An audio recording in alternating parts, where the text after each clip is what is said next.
চার দেশের ৩ দলের সুযোগ থাকছে সুপার ফোরে যাওয়ার। আফগানিস্তান শ্রীলঙ্কার সাথে লড়াই করে বাংলাদেশ কি পারবে সেই লক্ষ্য পূরণ করতে? ইতিহাস এবং সাম্প্রতিক পরিসংখ্যান অবশ্য টাইগারদের পক্ষেই। এশিয়া কাপ নিয়ে ধারাবাহিক আয়োজনে আজ থাকছে বি গ্রুপের পরিচিতি।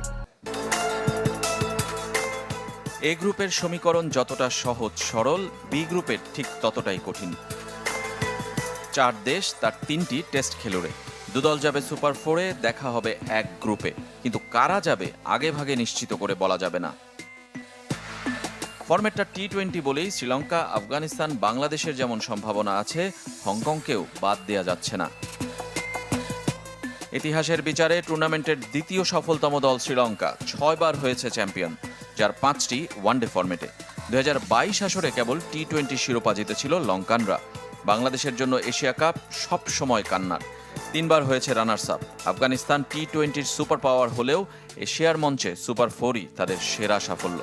হংকং 4 বার টুর্নামেন্ট খেললেও গ্রুপ পর্ব পেরোতে পারেনি।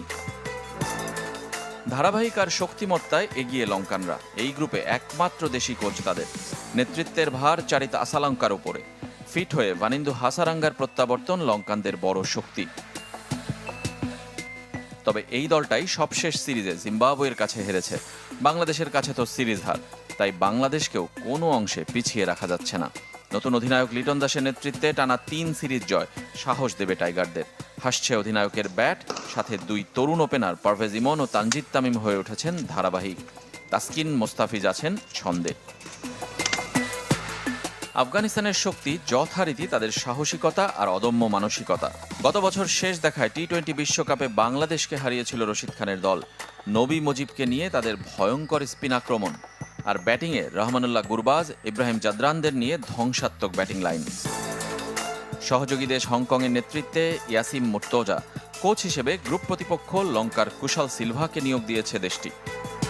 শেষ পর্যন্ত সমীকরণ মিলিয়ে যারাই যাবে সুপার ফোরে, শিরোপার সম্ভাবনায় হবে শামিল। রেজওয়ানুজ্জামান, চ্যানেল 24।